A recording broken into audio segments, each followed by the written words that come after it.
there's only a very few producers like yeah, Kenny, I'm gonna throw you in the Alchemist pile, but like Kenny Alchemist, you know what I'm saying? Child Actor is on one of the next ones like that literally can make a sound for everybody. Like he painted a very easy landscape. Microphone check, 1, 2, what is this? It's the 5'7" assassin in the podcast business. I am your host, Rohan Patra, the rap music plug at your service. Here we are again at the end of a rainbow. As soon as you press play on Genuine Dexterity, the new album from KDI and Kenny Segal released on Backwoodz Studioz, you immediately hear why this album was in fact named the way it was named. KDI's raw technical skill was put on full display as he showed us these crazy rhyme schemes, intricate flows, and strong moments of personal reflection, all wrapped up in this bombastic, unique package. And on the production side of the coin, Kenny Segal crafted an immensely impressive soundscape that features his trademark hard drums and bass alongside splashes of dissonant noise that is really experimental and very weird, very exciting. Through today's conversation with our guests KDI and Kenny Segal, though, you come to learn that this album title of Genuine Dexterity extends to the album's creation as well. Because in this episode, we learn more about the immediate connection and effortlessly natural creative process of this album that was enabled by the duo's raw creative prowess. We also get into what prompted KDI to return to the rap scene with his first full-length rap album in a long time, the key influences from both KDI and Kenny Segal's past that influenced the album's direction, and much, much more. The Rap Music Plug podcast presented by QLC TV is the remedy to the I don't have anything good to listen to problem. Through in-depth artist interviews, album reviews, and general rap commentary on the best that the underground rap scene has to offer, this is your one-stop shop to knowing what to add to your queue, play next, or pop into your record player. Welcome to the show. KDI, Kenny Segal, how are you guys doing today? Good, brother. How you doing? Yeah. Fantastic. We were just saying earlier before hitting record that that listening party was really great. It's always cool, like hearing more about like the origins of the record and some of like the nuances of some of even like the sample sources that you were pulling from. It was really cool, and just being part of that environment, that first listen environment, which is hard nowadays. Like it's rare that I'm able to like listen to music I really fuck with right off the bat with people that also love this music. It's just like really nice to have that opportunity. And shout out to Mega for of Secret House for kind of connecting myself and Kiki to kind of kick all of this off. So yeah, I hope you guys just enjoyed that. It was really Yeah, it fun. was really cool having the real-time feedback. I don't think I've ever seen that. It was like living on Reddit as people listen to the album. It was an interesting experience. It's fun. I wasn't even thinking of it like that, but that makes perfect sense. It is like living on Reddit, real-time Reddit. Yeah, for real. So let's start it off with this. So I'd like to understand for you, Kiki, for those listening, KDI, Kiki, I'll be using that term. Sure. I'd like to understand more about your hiatus in the past years, at least from taking, like releasing a full-length record. So your last full-length was 2011, I believe, Synesthesia. And yeah, that was on Fake 4. Yeah, that and was that's my like, last instrumental record. Yeah. It wasn't even my last rap record. Came out on Big Data Ninja Tune and Mush, and that was with Favius Beck. That Yesterday, Today, Tomorrow. I almost consider that my last record because really? Well, because the instrumental record was like I've never done it. I was just kind of taking a chance, and I was fortunate enough I can get like some cool homies to rap on it, like Micah Soul. And who else? Like Chesky on it. I kept it pretty limited. You know what I'm saying? But I didn't get to push that record as much as I like. That's something I would like to revisit in the future, because I almost don't even. like it's a record, but you know what I'm saying. Like it Yeah, wasn't. no, I get that. And you're obviously like it's only one half of your arsenal there. But you know what's funny? I actually, when I was really my first like entrance into the indie rap scene, past like just being a huge music fan, I was still obviously mostly like mainstream, like most people growing up. I actually, I bumped this record pretty, maybe no, maybe not 2011. I guess it was maybe 2013. But I Mhm. had no idea of who you were, like out, like anything past any of your background, but it either was like maybe like a dead end hip hop recommendation, or I was getting into artists like Chesky at the time, and maybe I just kind of like meandered my way. And I loved that record when I I dropped it. mean, And that's when I heard of you like years later. I was like, that sounds like a familiar name, KDI, but like, and I also didn't know you to be a rapper, like also at the time. I thought you were like a producer. that's funny. Yeah. You know what I'm saying? It's because I tend to have those situations where people only know me for one specific thing. You know what I'm Hmm. saying? Because, like, for example, like Sketch has a song called "The Truth" that he performs every time, and everybody's like, and everybody knows him through me as a producer that I produced some stuff for Sketch way back. Now people are like, "Oh, you rap too?" And I'm like, "Dude, I've been doing the both." You Hmm. know, so it's kind of I'm trying to both worlds together. You know. Yeah, and I have a patron question from TreDoes on this topic related to like what circumstances led you to this being your first album in years, and did you have an intention on making a full-length project again before Genuine Dexterity came together? I did. I mean, that's why I reached out to Kenny and asked him for some beats. It's just, I have a plethora of producers that I mess with, including myself. But once me and Kenny started doing, we did the two songs, it was almost kind of like we got something here, and Kenny, from that point, Kenny was just like, we might as well just see what we can pan out of this. And it was easy to, and I prefer working with one producer anyway. Hmm. I've done the multiple producer albums, but it was like it just made sense. After the two songs were so we realized we had magic. So we just like, you know what? I might as well let's let him pilot the, what I'm saying, the boat. And out of all the producer homies you have, what was about Kenny's music, his approach to production that really like caught your eye? Dude, he's like, there's only a very few producers like, yeah, Kenny, I'm gonna throw you in the Alchemist pile, but like Kenny, Alchemist, you know what I'm saying? Child Actor is on one of the next ones like that literally can make a sound for everybody. Like he painted a very easy landscape. I don't even think I denied any of the beats he gave me.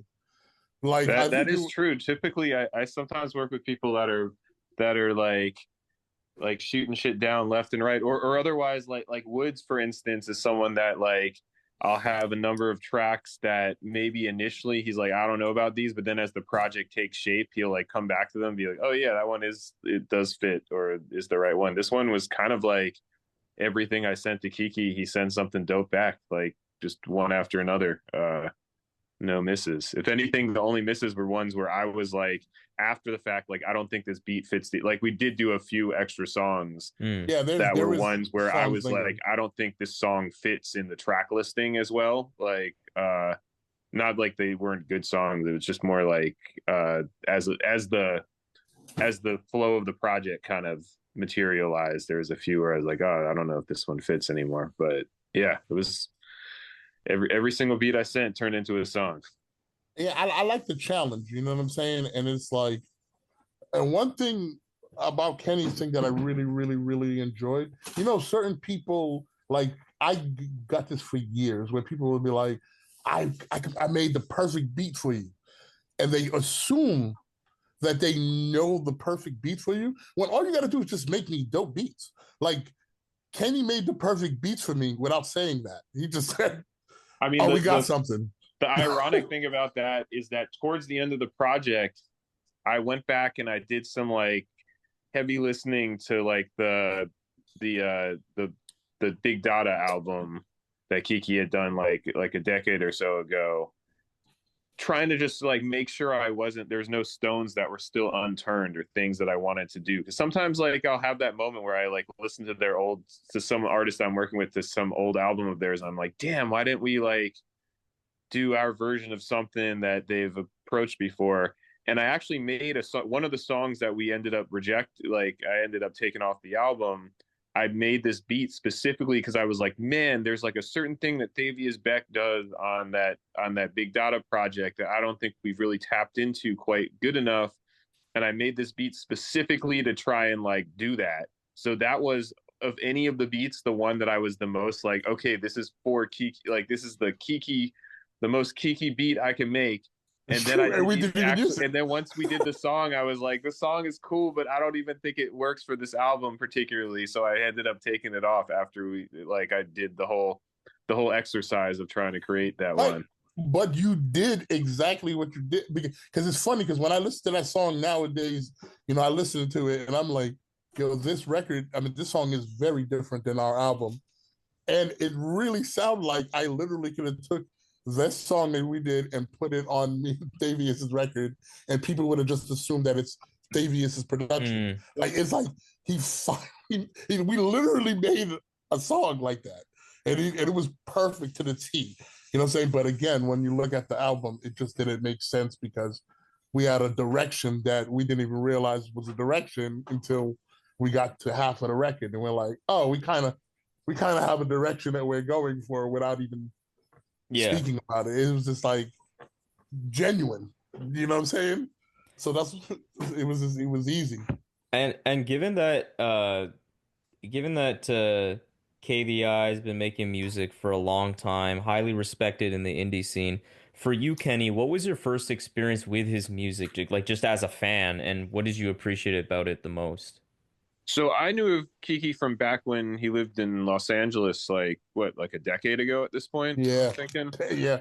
And he was around like the Project Blowed scene, but more the like just the aftermath of the Project Blowed scene, like Verbs. There's this rapper Verbs who had this thing Bananas. Yep.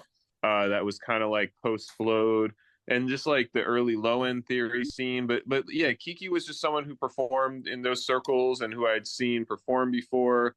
I had always admired his like that album he did with Thavius Beck was an album that I've come back to a few times over the years as something that I liked. And to be honest, there was this one part of what had you on my mind more recently was there's this song that you had with your old roommate 10-Headed Skeleton that I used to really fuck with. Yeah. It's something Flowers, I want to say. Damn, what is the name of the song? I've literally done hundreds of songs that I don't even remember. It's on my Facebook, if my personal Facebook profile. Oh no! I remember you posted it. I remember a long time ago you posted it. Like, if you're into some heady weirdo, yeah, I was like, if you like heady weirdo raps, like this is the shit. I don't remember what song that is. Yeah, that song was like an earworm for me for a minute. And then right around the time that I was listening to that, like Kiki hit me up just randomly on Twitter, which is, there's so many things that coalesced for this album to happen. Because to be honest, for anyone listening, I don't really check my Twitter messages. Like I hardly ever communicate on Twitter, like with the DMs or whatever. Like, I mean, I'll reply to people that like at me or whatever sometimes, but somehow I randomly saw that I had a message on Twitter, which like is something that very rarely happens. And then it was Kiki, and he's like, yeah, like I was just wondering if you'd send me a few beats for this project I'm working on, which to be honest, I generally shy away from that. I don't like being like I don't like giving like one beat for a multi-producer project, especially with someone who I'm not like super close with, where I have like, I just feel like I shine best when I get to like be a part of the whole process, as opposed to just like giving a beat and then having no say. Which afterwards. I prefer 100%. Yeah, I'm not a big fan of multi. Like along the process, and a lot of times multi-producer albums, you don't really have a chance to be a part of that, the like later stages of the album. So anyway, I just happened to have like a few beats that I knew were great for him, and then as I was looking for beats, I realized I had like probably like 6 beats that were all good beats to send to Kiki. But at the moment I was working on other things. I wasn't like, I was like, I shouldn't send all 6 of these. I'll just send the 2 that I would rather hear him on, and not even go open up that rabbit hole. And then when he sent back he wrote to both of them. I was thinking he was just going to write to one of them. He wrote to both of them. And then I feel like he wrote back something like, yo, like, here's the demos, but I don't even know if these go on my album, to be honest. They sound kind of different, but we should just do a project. And I felt like that was just the universe saying something to me. I was like, well, fuck, I do have these other 4 beats that go with those 2 beats. I guess I'll just, and then the 2 songs are so phenomenal. Because the first 2 songs are the first 2 songs on the record, Ionosphere and ironically too, Perfect. which is funny. Yeah. The first 2 songs are the first 2 songs. Yeah, and so yeah, I just sent, I think, the beats to like Warhammer and a few of the other ones. I basically sent the whole pack of the other 4 beats that went with those 2, and I was thinking maybe this would just be a EP at that point, but then exactly. Each song kept on being dope, and I'm a big believer of when you're on a roll, you shouldn't stop. Like you'll know when to stop. Like there's a moment where you're like, oh, diminishing returns. Like we hit it. So yeah, I just kept on feeding them beats, and then we got into that part of the project with like Crushed Heavenly, where I start feeding him a few beats that are like old ones that I had in the archives, but like that I thought might fit the track listing. And yeah, just every single one turned into a song, so it was like hard to stop, and before we knew it, we had a whole album. That's amazing. Yeah, like it's really cool to hear when it just organically comes across and comes through with that way, like when it's just based off of like mutual admiration and just like fire being made by the 2 of you. That's awesome. And then when you even think of the title name, like everything about me and Kenny's record was Genuine Dexterity. Like we literally just was like, let's be natural. No one was forcing anything. We literally just made a record, and we got to step back and be like, oh, the record's done. Like, and you know, it went from, yo, can I get some beats, to it's an EP now, to we might as well just keep on going, you know, and we had a finished product. And on the heels of like another legacy building year for Backwoodz, with the release of like, I think 2 career defining records from Cavalier, maybe the best Shrapnel album yet, and more. Genuine Dexterity drops on this record and also has like some of the key voices from that label on as features, and they absolutely kill it, as well as some others that are, you know, adjacent to that corner of indie rap as well. So like, why did Backwoodz feel like the right home for Genuine Dexterity, and how, if at all, like, was there an influence from the label in the creative process or any of the decisions? Yeah, for Backwoodz, obviously I'm already kind of in bed with Backwoodz on multiple things. And then to me, Backwoodz just kind of is continuing the legacy of like labels like Def Jux back in the day, and even like Mush and Big Dada. Like I felt like it just makes a lot of sense artistically for what Kiki's career was back in the day, to be involved in a label like that as well. And obviously, yeah, I have Woods' ear to play stuff. And as far as contribution, the album was like about like 75 to 80% done before I ever played it for Woods, I think. But definitely he had some feedback for us, like some light feedback on certain things as the final shape of things came together. But yeah, I think the album was already pretty established as far as what it was by the time we brought it to them. Yeah, and I mean, speaking of the features on this, that a lot are like some Backwoodz voices, we do need a Shrapnel Kenny Segal project. I'm just gonna put that out there, because every time you guys connect, it's been fucking legendary. Like, yeah, it's gonna happen legendary. eventually. I mean, we just spent like a whole week and a week and a half in the car together, kicking. I love those guys. They're super dope dudes, super talented guys. To be honest, it hasn't. The stars have not aligned yet, as far as, I mean, they have a whole bunch of projects that they're finishing up right now for this next year. I don't want to reveal too much on that, but they got a bunch of stuff in the works. I always have things in the works. And to be honest, I mean, one thing I was talking to Castro about, like, is that I haven't, the same way that, like, part of what made me really want to do this album with Kiki is that once those first few songs happened, I kind of had this vision of like, what I can do artistically on my end. That's something I haven't explored before, that I like that I thought would be really fun to do, and that Kiki was the perfect like foil for it vocally. And I haven't come up with that. I mean, obviously everything that I've done, like I think I have like 3 songs now that I've done with 4 songs with Shrapnel. Every single one of them has turned out tight, but I've yet to like come up with that, like, oh, this is the angle of like what I want to do with them. That will be a fun new thing for me to explore. And I'm sure that's going to happen soon. But yeah, it's definitely something that will happen. Not sure exactly when, but yeah, love those guys. Yeah, and you know, speaking of like the angle you take with the projects you make with the various vocalists, like you've worked with a variety of different voices, Pink Navel, Benjamin Booker coming up, Woods, of course.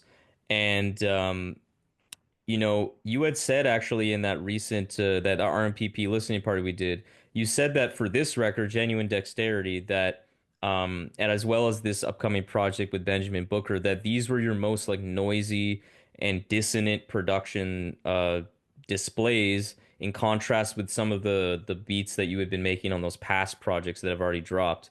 So like just tell me more about why you went in this kind of like, I don't know if that's the right term, but like noisy sound direction with Kiki, and why you felt it was a good fit for his style specifically. I mean, as far as just that style in general, I've always loved noisy, weird, experimental music. For all of my I know people kind of think that I have a tendency to make a more accessible album with people, but I love like weird, non-accessible, noisy music for sure. It's always fun to me to try and incorporate those influences into whatever I'm doing, but in my style, I guess. And as far as specifically for Kiki, I mean, he's someone that, I mean, his beats already are like experimental and sometimes noisy and weird, and like a lot of the the stuff that I'd heard of Kiki's in the past that I thought was really cool is also like Thavius Beck's stuff was all kind of weird and almost like outsider art hip hop. It's like electronic, but it still has that hip hop edge to it kind of, which is something I always really try to pay attention to with my beats. Is like it's real easy when you get into like weird beats for it to kind of lose the plot of even being a hip hop beat anymore. And like to me, that can get kind of corny real quick. So like I try really hard to like make it still be a hip hop beat at its core, even if it's getting into very weirdo territory.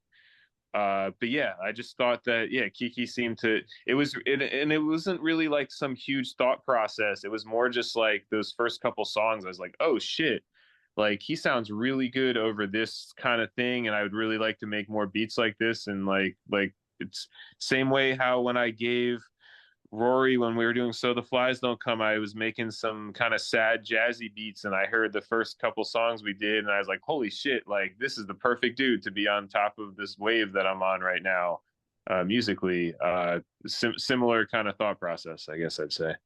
Yeah, and like the drums and the complexity I feel in some of the instrumentals here, the rhythms, I do feel like are very much reminiscent of like some of the work I'd hear on like Broken Love Letter and some of other Kiki's work. So I definitely see that that link was like super clear. And on you know on that note about like the fact that you've managed to make Genuine Dexterity, Maps, your work with Hemlock Ernst, like in all these other records, they all felt like they're very genuine artifacts where they sound like their own singular experiences. It's not just like a rehash of the same kind of beats you just kind of copy and paste for all these other artists. But at the same time, though, there is something consistent within the bones of these albums that feature your production that feels so like Kenny Segal.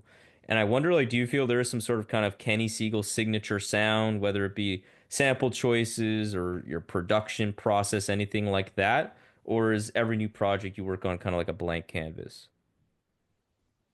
I mean, it's somewhere in between those, in that I definitely try to reinvent the wheel every time I'm starting a new phase or a new sound. And my production process has changed. And like, although it's like these days, it's always in Ableton for the most part, but I approach making beats very differently. Like I have a whole new kind of canon of work I've been working on lately that has like a certain workflow that I've been doing that's different than maybe I was doing even 6 months or a year ago. but yeah, I mean, I don't know. Like, I used to think that one of my problems was I didn't have a distinct signature sound, but then somehow over the years, if you look at it all, I'm the first to agree there is a distinct signature sound, even when the projects sound different.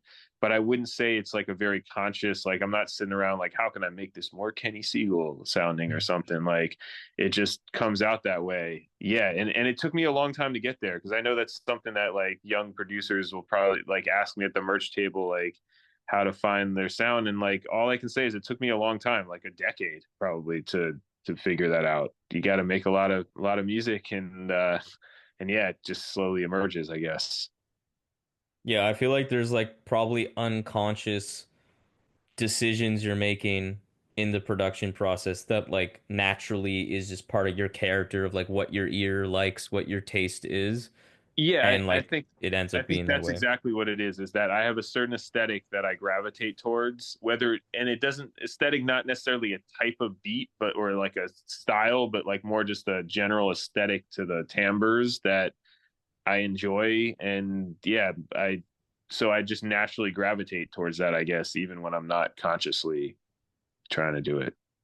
Yeah, and you know, Kiki, given that you're an impressive beat maker in your own right, was this a situation where like you just received the pack of beats from Kenny and just kind of worked with that and chose from that, or did you like after receiving some of them being like, okay, like I really want more of this or less of this kind of sound, or like was it a more of a collaborative process in terms of steering the sound, or did you really let Kenny take the driver's seat and I pull that really forward? let Kenny take the driver's seat, but it was easy because, like I said, he literally every beat he fed me, I was like, "Oh, this is an amazing beat," and like it brought certain different things out. The most different, even though it's still in my lane, the only beat, and a lot of people like it, is a little bit was the only weird one. When I first got it, I was just like, "Damn, I don't know how to approach this." Mm. You know what I'm saying? Like I literally didn't know how to approach it.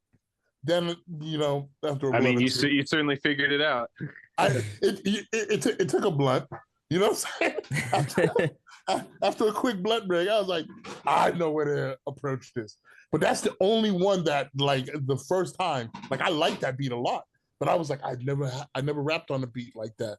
Like that's like some like Hitchcock type beat. You know what I'm saying? Like it's very like I don't Adam's Family. Oh, you know what I'm saying? Very old Yeah, Yeah, yeah. the English. key is literally in that listening party. I think that's what someone put in the chat where they're like, yeah, this is like some creepy horror flick like monster about to like creep up on you keys, you know? I mean, some kid just messaged me on it. I can't. I'm pretty sure you've seen it. The kid on Twitter was like, "Yo, I listened to that song. It gave me nightmares last night, or something like Oh that." yeah, On Twitter, he said it haunted his blunts or something like that. yeah, it haunted. Or like, I'm like, my bad, but I'm glad it works for you.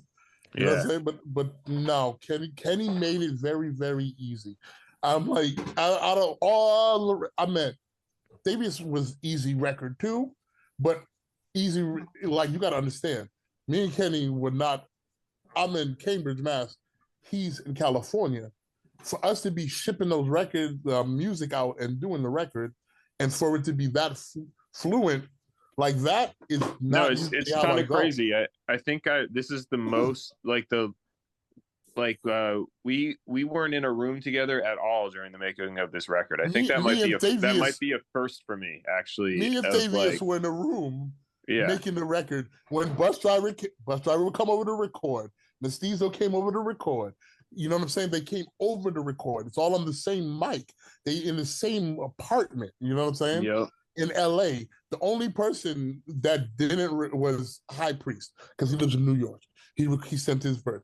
But when working with Kenny, we were literally doing it via internet, and it moved smoothly, which usually Yeah, is not we my didn't even steez. talk on the phone much until we were probably halfway into the album, I Halfway think. through the Like, album. Wow. which is crazy to me, because like, I mean, and I've done increasingly more online collaborations over the years, especially since the pandemic. But for like Pink Navel record, we did a lot of it over the internet, but we hung out, we had like two different like week-long stretches where we hung out together and worked on the album. For Maps, like obviously he recorded a lot of it in New York, or actually he didn't record much of Maps in New York. He recorded all over the place, but there was like multiple times where Woods came and like even stayed at my house for like 4 to 7 days, and like we worked on it. This was one where we just never, it wasn't until we just did those shows that we had even hung out since like a decade ago in the same room. Which is crazy to me that it came out so cohesive. It just kind of shows the power of whatever connection we had working on it, that it came out so cohesive. Yeah, 100%. Like this feels so like tailor-made, rhyme to beat, and like man, there are so many good beats on this. Like you mentioned a little bit. The keys are crazy, and I one thing I really appreciate about this record, there like I think on that song specifically, but it's all over the place here, where there's a lot of really cool progressions in these beats. Like they're constantly evolving. There's all these like things in the background, just adding a lot of, like just a lot of engagement from me. Gets a lot of engagement from me, sorry, where I'm just really able to key in on these different cool little intricacies. But then also there's the drums that are just like always a staple with a Kenny Segal beat that are just really especially hard here. The crushed heavenly, the upright bass is and the drum combination just absolutely fucking unreal. Kenny, Kenny's bass is nothing to fuck with. I'll tell you that. It's the bass. Like the drums are crazy, but you go to a show and you turn on the bass, and you know what you're going to get. Like his bass rattles speakers. I've noticed that the last 2 shows, I was like, when you're hearing it on these great speakers, I was like, yo, these are rattling, but it's so smooth too. So it's like you can feel it. Like I'm like, no, Kenny's bass is nothing to fuck with. Like his bass is crazy. Yeah, I think at Baby's All Right was the Maps release show in 2023.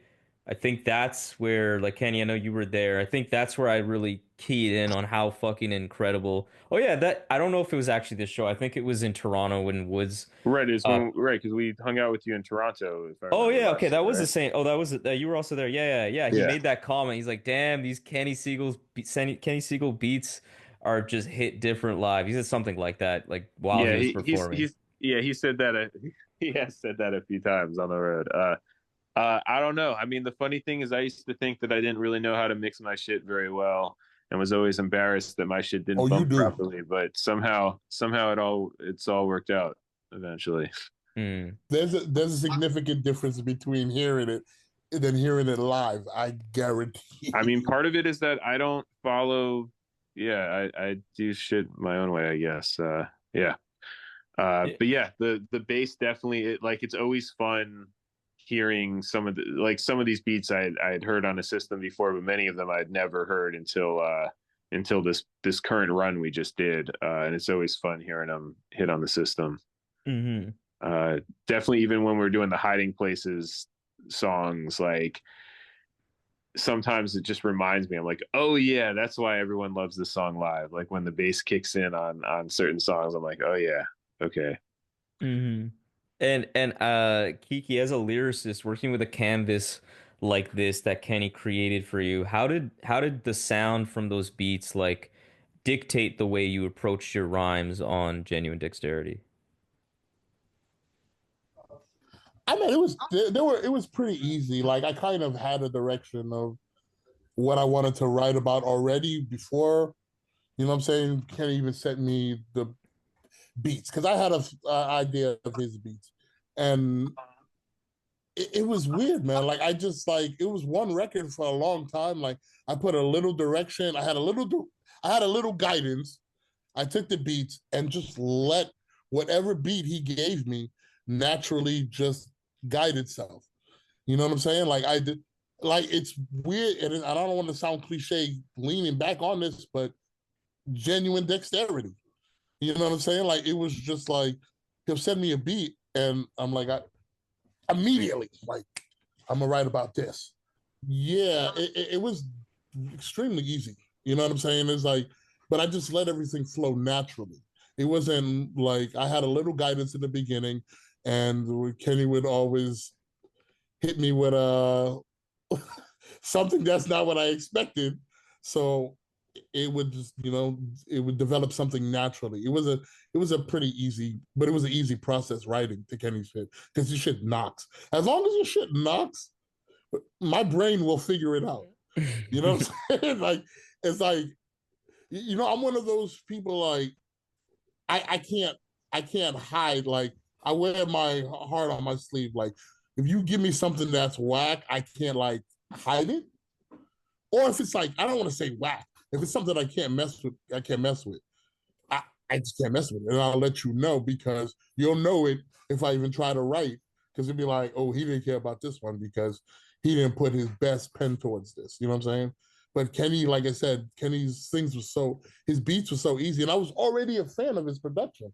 Like, he's just coming off Maps, which I already think was, chef's kiss. You know what I'm saying? So it was like, for him to send me beats and none of them be Maps, you know what I'm saying? None of them be anything from Maps or Hiding Places, and still be, I'm like, this dude just, like, he knows how to be like, oh, you, formulate a pattern for you. You, I got this for you. You know what I'm saying? He dresses things very well. Like, Kenny it was too easy. It was, I mean, being all over the internet, you got to understand, that's not how I usually work. I usually work in a room and I'm bouncing off ideas with things. It's like, yeah, how should, I should approach it like this. Like, we do none of that. We just trusted each other, and Kenny's production is amazing, and it was very easy to write to. Like, he's one dude that gave me beats. Like, he'll give me a beat and I wrote to it. Like, literally, like, he'll send it right now and I'll just go, turn everything off and just start writing, because I wanted to write. I wrote, then I look at it again, take a step back, chop out the crap, the weak shit, rewrite it. You know what I'm saying? Take another step back, look at it, make sure it's perfectly fits with the beat. Try to kick it. If I certain things I don't like, I'll either redo it before I send it to Kenny, or I'll send it to Kenny, and if something changes, something changes. You know what I'm saying? And with Kenny, I gave him full access. Like, do whatever you want with these vocals. You know what I'm saying? Like, as a producer, you got to understand, like, you got to give the producer, his opportunity to, give the drummer some, for a sense.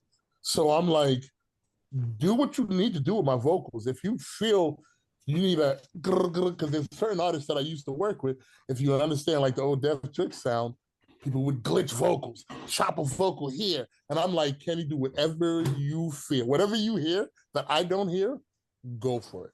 But then Kenny's easy to work with. It was too genuine dexterity, pretty much.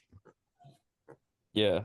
Yeah, I mean, like, I like hearing about that writing process, the way you approached it, because, like, Mega Secret House, he did a great review for this record with Dash Lewis, other friend of the show, and he said something really poignant that I thought was really well said. He said that he called the way you rap, like, stackaging, where you just, like, rhyme words together, one on top of the other, in a really bombastic way. You hit people with a lot of emotion, but you're also playing with tempo and rhyme scheme in just such a crazy, intricate way. And I really feel like this kind of ultra verbose way of rap was a great fit over these types of beats, because you, like, found really cool ways to just cut through all of that stuff, like I was saying earlier, that is really engaging me as a listener. All these cool progressions in the beats, you managed to, like, never let yourself get overshadowed, and you're able to just kind of, like, just cut and find these cool pockets and, like run-on sentence type rhymes. It was just, like, really damn unique the way you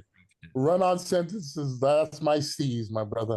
Like, if I could squeeze in an extra word that won't sound stupid, let's say, because believe me, what you don't know is there's a few things that I have to, like, I'm like, oh, I went too far there. Let me, because sometimes you think, like, I could play some extra word in that syllable. You're like, no, dude, you shouldn't be placing extra words in between syllables. Like, it was like, but I was trying.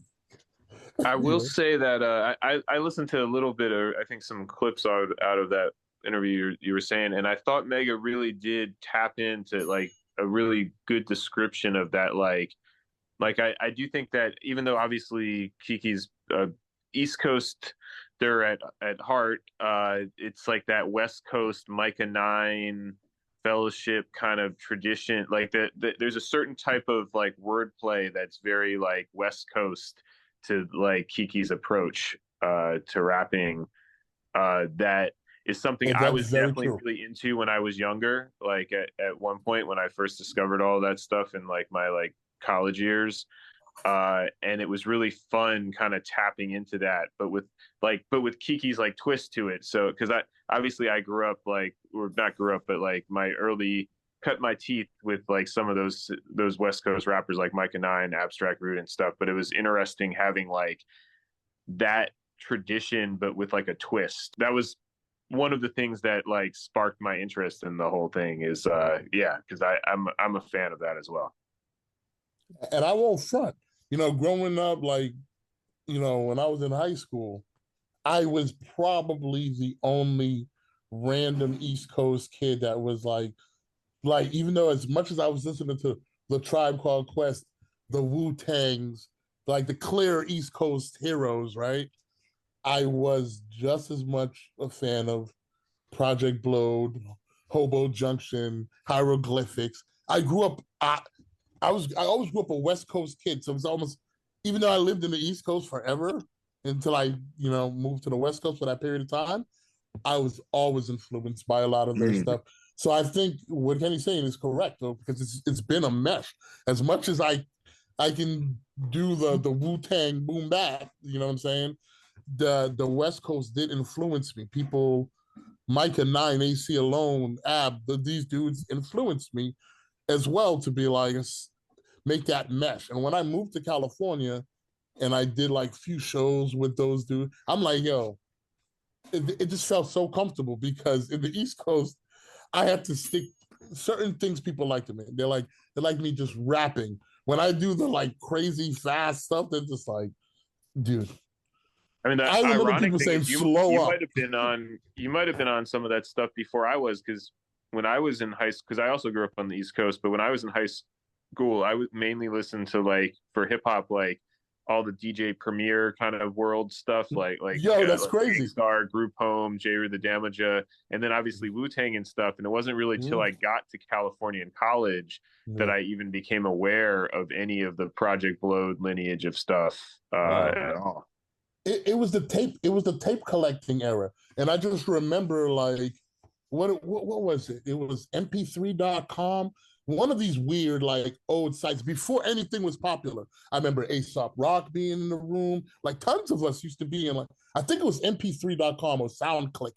One of those weird like yeah, I remember about you know what I'm talking about? It's like yeah. it's before all of this stuff. And I just remember a gang of heads were like used to share stuff together. And I just remember people would send me California. I'm like, yo, what is this? On the other, so way on the left side of things, people rap like this, you know, because I thought there's nothing could be doper than Wu Tang.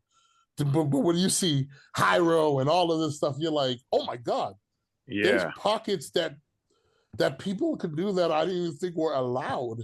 You know, you know what I'm saying? So it's like, I always done the fast rapping, but I will tell you, it got fine tuned once I moved to California and realized that what I was doing prior to knowing about this already had legs, you know? So, but they're doing it like Micah Nines is a human trumpet, you know what I'm saying? So it's like the way they're doing it is even crazier. Me, like you say, I just like people say, I do stack. I just try to stack as much as I can and get my point across. What they're doing is like this dude can rap increments of the trumpet, like like perfectly. You know what I'm saying? Rhythmically, you know. It's like that's a like him bus driver. These people can do that. Like, you know, I think I could do that if I write. You know, these dudes do it freestyle, mind you. They can do it like this. I will say that is one of the things that Yes, the OG LA folks, like the freestyling ability is insane. You just turn it on. Like I can freestyle, but freestyle like that is different. Mhm. You know what I'm saying? I can do the quintessential East Coast freestyle all day. I can freestyle about anything in the room all day and freestyle about what's good. These dudes can literally make a song like Yeah, I just mean, right when me and Peace were doing the like, album Megabyte when I was in college, he would freestyle some of those songs, and they would have a full hook that he would then come back to.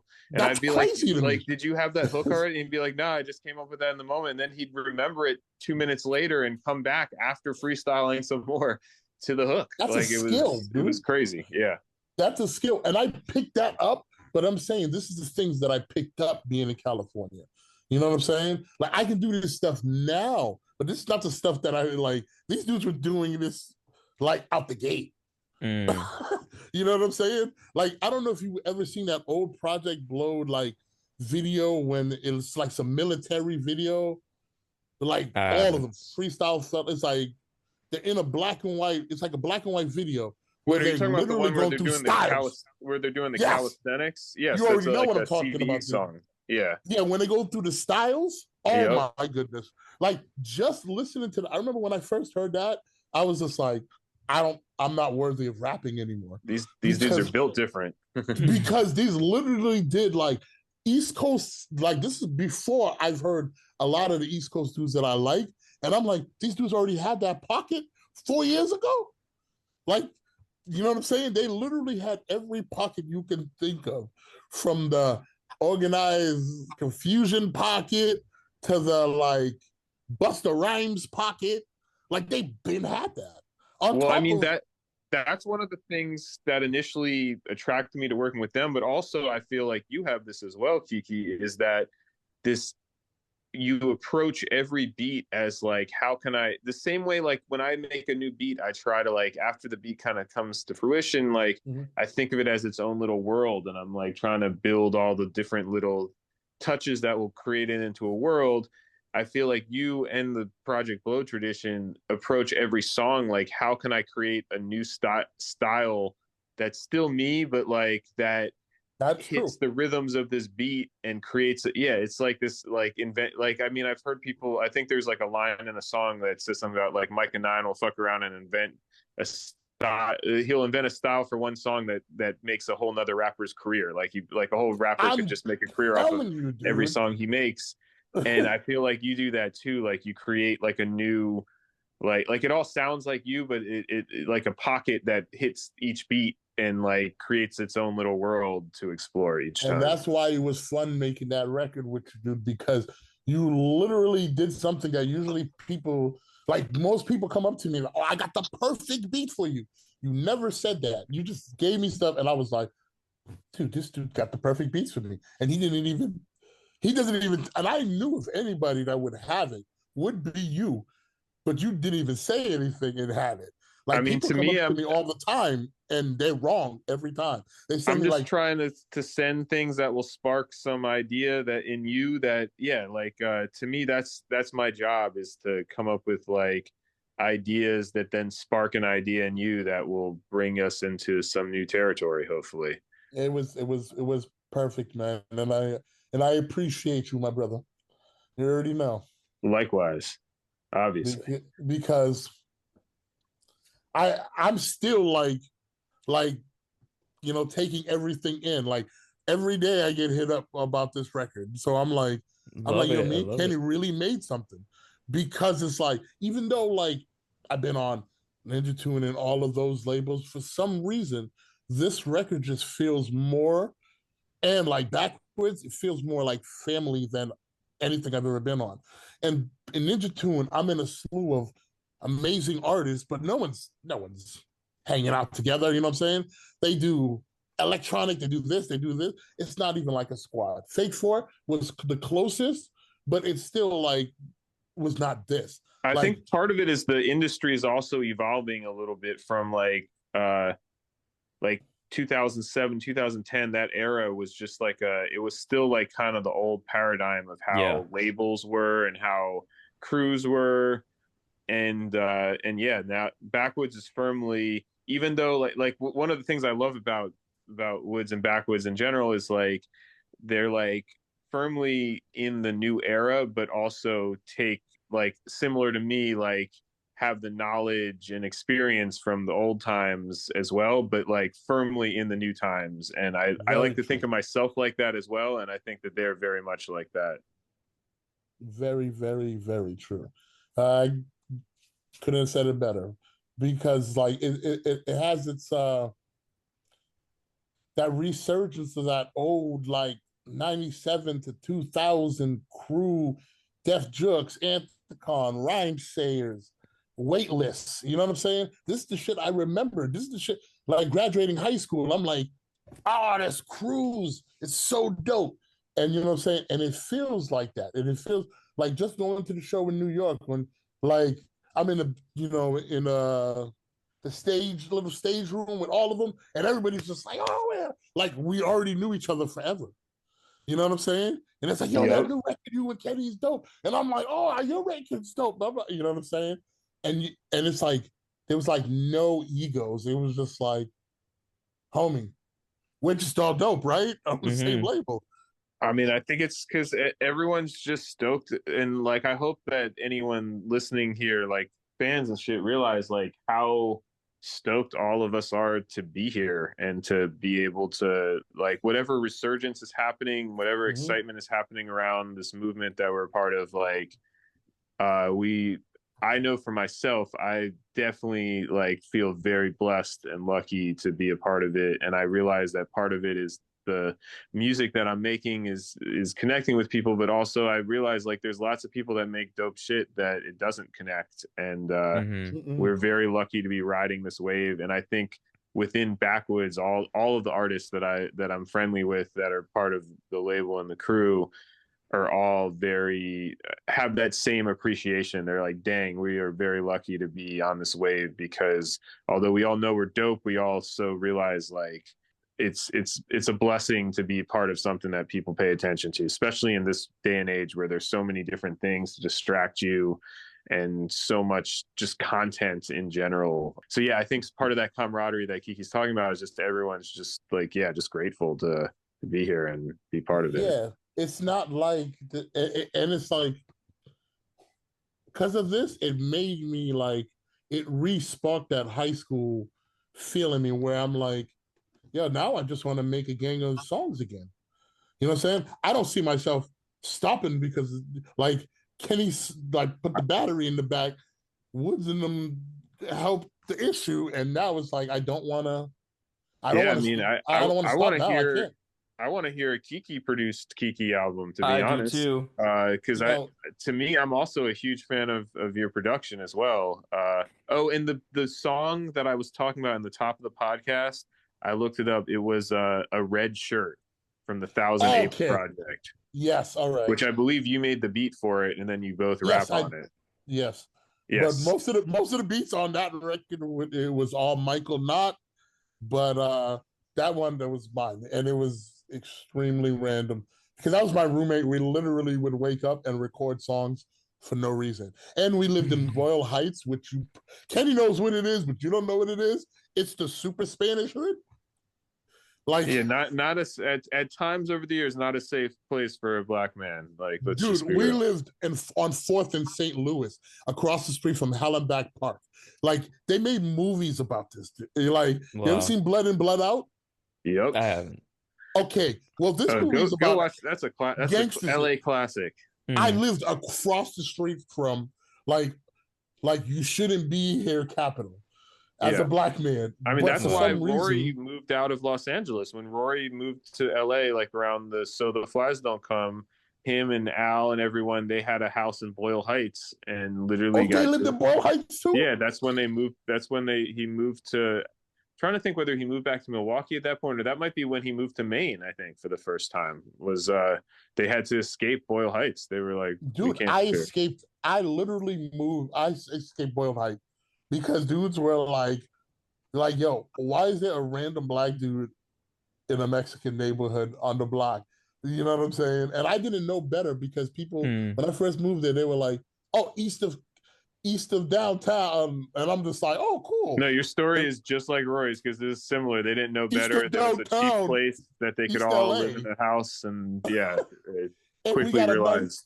And I'm like, I'm paying $450 for a room. You know what I'm saying? A big room. Yeah, because you're in the hood. I mean, dude, my hood had chickens and crow farms. Like I would wake up to roosters. I mean that's an all Wow. LA thing because I was gonna say I had chickens up until recently in my house, and on my block there's at least 3 other families that got chickens. I would wake up Yo, to we that's regularly wild. have chickens walking down the street because they all get out and shit. Like, legit wake up like 6 o'clock in the morning. You're like, dude, for real. So all we used to do is just record and like try. And the only reason that saved us was, no, they're not gangsters. They're rapping about some weird shit upstairs. You know, loud rapping about weird shit upstairs. That saved us. But you know, after a while, I'm like, you know, I can't be here because I'm going down the block, going to the grocery store, looking like the black guy. no, You there's know, that's that type of spot where at least in that era where you could get caught up in some shit that It was just not cool. randomly Even though I got Dominican heritage, you see my skin? That they don't know anything. I could have been, nah, I'm Spanish. They're like, homie, nah. Like I'm Haitian. Crazy thing is Dominican. now They're there's like articles about how Boyle Heights is like gentrifying. And I was It about to is. say it probably was that, gentrified by now. dude, Like I yeah, literally thought right. that. Because we're exact- talking about stuff that was like a decade ago or so. Yeah, like it's or super more. gentrified now. I hear people, oh yeah, I live out there, and I'm like, what, dude? I had to run for, and I didn't know Rory lived there. That makes perfect sense because, dude, it was cheap. You can get a first floor, third floor of a house, and Right, I think they had a part of murder the capital. duplex, and that's what That's what I had. the song Orange Tent on So the Flies Don't Come, part of what he's talking about is like the room that Rory had in that duplex. He never got a bed. He just set up like an actual tent and a sleeping bag in the middle of an empty room, and that's where he was. That's crazy. I mean, I had a bed, but we were I mattress on the floor seas. Like we were down to the bottom. You know what I'm saying? But when I lived in, by Baxter and Sunset, that's when life was a lot better. Which is crazy. Which is a crazy statement to make because saying that moving to Hollywood was better than anything sounds like an insane statement. I know, right? But it was better because I lived. I understand. I'm just. You saying. already know the difference, dude. Like because I lived with Big Just. We had a place in what is it? La Brea and West Adams. Come on, dude. Like and that's where I live. From Macworld. Yeah. You remember Macworld? No, yeah, McWorld. I used to perform there all the time. Yeah, Dog, there was a small club in the super hood. This wasn't a club. This was basically like what would you call it? Should have been a business. Like it was like a dilapidated building that should have been like someone's like shoe repair business or something. That this guy this long haired dude from Detroit. He's a surfer dude from Detroit. Yeah, he moved to Detroit. He hit me up. He moved back home. He was like, "Yo, I'm doing shows in Detroit now too." And I'm like, "But didn't he go to Detroit to be like a college professor?" I want to say. I think so. He was a smart kid. Oh, he's a smart dude that did a lot of drugs, and he threw shows in this dilapidated building. But it was epic. I mean, I've been on lineups there with like Open Mike Eagle and I was just about to say, I did an Open Mike Eagle. Me and Open Mike did a show there and Mascaria. In fact, the one time that Slug came to my house from Atmosphere, it was because it was around the time I think they were like looking at signing Mike Eagle, and I did a show that night with Mike Eagle at McWorld, which was down the street from my house that I still live at to this day. So you live around there? Hilarious. Yeah, I live. Oh, I can't say too much exactly, but I got you. But yeah, not that far from there, like less than 10 minutes. But anyway, we all came back to my house. Like Ab had a Slug in the car. He was on like a layover and wanted to meet Mike Eagle, and they were going to come to McWorld. And I think they either decided like it was too weird of a venue to come. For some reason, they didn't come. And then they were like, "Can we just hang out with them at your house afterwards?" And we all came back to my house after the show, and Slug came over to meet Mike. Weird place. I used to see hood dudes go in there and like how are you doing this? There's like Bloods in here. It's like, Wow. no, I mean, it it's was a quip weird block. scene because it was. I mean, but Project Blowed, experimental LA music has always been a weird scene because it's That's like true. a little That's too true. gangster and hood for the nerds, but way too nerdy for the gangsters. So it's like It's in this true. weird no Because man's land Lamar of Park is like, nothing to mess with, you know? yeah, You're like, you're like, oh, Project Blue, this is awesome. I got history. And you're like, you know you were in the hood still, right? yeah. It's like you could get shanked. You could get stepped to if you have the wrong. See, I got blue, I got dark blue. I'm saved. If you have anything that's clearly like this is blue, this is clearly red. I mean, it's not that serious anymore, but if you're overdoing it, No, it what was they call it, flamed out, if you're flamed out, like red everything, you're drawing attention. anyway. We've gone on a huge tangent No, here. that Sorry, was we took fucking. over your interview here. That was with fascinating. reminiscing No, about Los Angeles. there was, yeah. I know you gotta run soon, Kenny. I mean, there was a couple other things I wanted to ask, but I actually think we talked about it. I had a patron question from Fick here who was asking about like Anticon inspiration, that any influence or inspiration that Anticon had over like the making of this record. I think we were talking about it as part of like the kind of all these like classic West Coast voices and influences in terms of the way that you kind of style the rhymes. So I think that was probably covered there. Just maybe looking forward here, like any upcoming projects, like tour dates, merch that you want to shout out for folks. Well, I don't, Kenny. well, for Kenny's me, active obviously, the immediately. Benjamin Booker album's the next big thing I have Yes. coming out. That's happening in January, and then we're going on tour in February. But I got more rap stuff in the pipeline as well. A few things with Usual Suspects, but also a few things with people that you wouldn't expect. So yeah, a little bit of both. And I think Kiki, were you doing something? You were doing something overseas. You're trying to hook up, I think. Yeah, Touring? right now I'm trying to set up some overseas right now in some Japan, which Mega is doing involved Oh with yeah, it. good. So Yeah.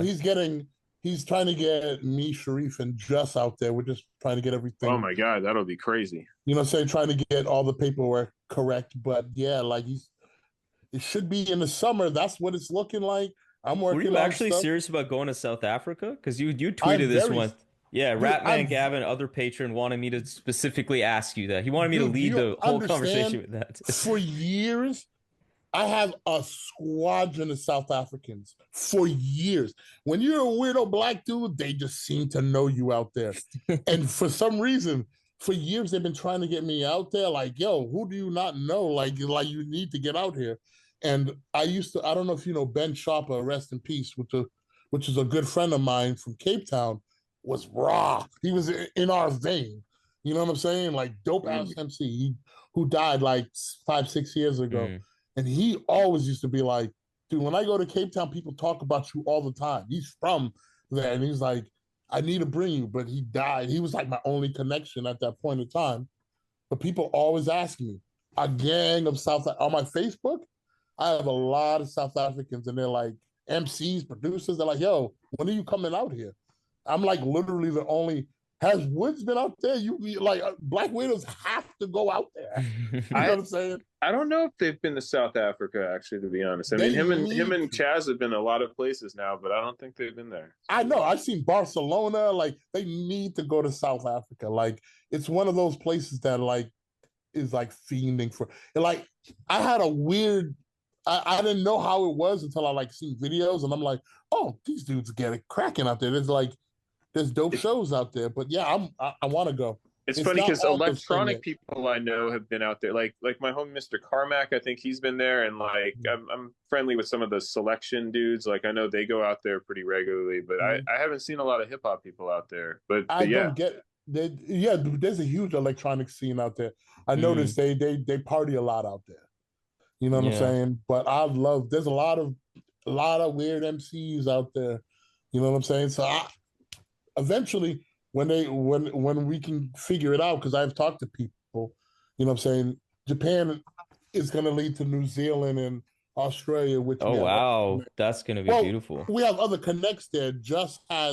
He's using his old company Flow Connects to get us like some like shows in Australia and stuff like that because they used to play Australia and New Zealand a lot.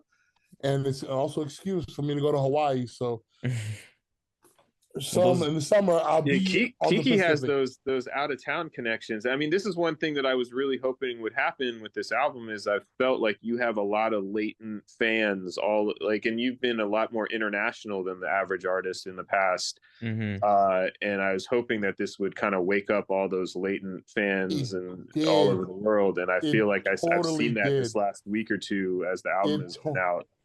That's why I got nothing but appreciation for you, Woods, and all of the homies, because like it legitimately they're like, you're back. I keep on getting tagged in tweets that are in like French and German and Spanish and stuff, and because I'm like, I played such a role like in my music career as far as like performance go.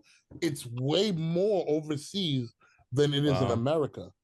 Like that New York show that we just played was the biggest New York show I ever played in my life. I mean, I got to tell you, that was the biggest New York show I've ever played in my life too. So, but can I tell you that's not the biggest show I ever played in my life? Because I played festivals. If you go to Europe, you play the festivals. You play the festivals where there's like the biggest show I've ever played was with Abstract Root at a festival in Germany. Yeah, we played to like 6,000 people or something. Exactly. You're just like, there's thousands of people here, but you just like. But it's not as in tune as the New York. Like you got to talk. Right, they were there for us. That was the difference. It's like a festival. It's like they're there for the festivities. They're there for all sorts of reasons. But yeah, that New York show was crazy. I gotta say thank you to anyone who's listening that showed up. It did not go unnoticed by all of us on stage how crazy the energy was in that room. I met the juggernauts, dude. Like, right. I mean, that alone crazy. You gotta understand. Dapped me up after I got on stage and told me my beats are amazing. That shit was crazy. Like, exactly. Just to dap up those dudes and be like, yo, that was dope. And I'm like, huh? Really? You know what I'm saying? Because these are the dudes that like I idolized when I was a kid. You know what I'm saying? Like, But yeah, it looks like you guys got some good shit coming up. And also, by the way, Kenny, I'll be at that show in Toronto when you're touring. So, dope! The Benjamin Booker one. Yeah. So I'll definitely say what's up when you're there, and excited for that record, big time. Been like in love with the singles. So yeah, I mean, just to say, wrap this up. Love this record. Really is a singular listening experience. I think you guys really just like came through something special, and I appreciate you dropping, right now before the holidays. I feel like it's a nice one to really like have people have the time with their families, have a little break from work and kind of just dig into this more and more. So yeah, thank you so much for coming on the show, doing the listening party as well was sick, and glad we could connect. Yeah, thank you, because I feel like you always have real thought in a world of content where everything is kind of cookie cutter. You always have real thoughtful questions and provoke an interesting discussion. Yeah, that was I like your approach was amazing, brother. Appreciate it. That's I'll leave it there. Thank you so much. No, that's awesome. No problem. Thank you for having me. Kenny, hit me up, man. I'm definitely coming to the Boston show, man. Oh yeah, I'm gonna be all over the East Coast for this February. It's gonna be cold as shit, but I'm gonna try to make it as many shows you come out here, because I didn't see Sharif. Now I'm gonna support the homies. You come out here, I'm gonna try to make it to as many shows, brother. Hell yeah, dope. Yes. Peace out, guys. Peace out, guys. Peace. Thank you for listening to another episode of the Rap Music Plug podcast. If you enjoyed this episode and want to not only support the show, but join the fastest growing community of like-minded indie rap fans, go to patreon.com, search for the Rap Music Plug podcast, and become a patron. You will gain access to an exclusive patron-only Discord that me and 70 plus people engage with on the regular, as well as other patron-only benefits such as bonus episodes, album recommendation reviews, early access to regular episodes, and much more.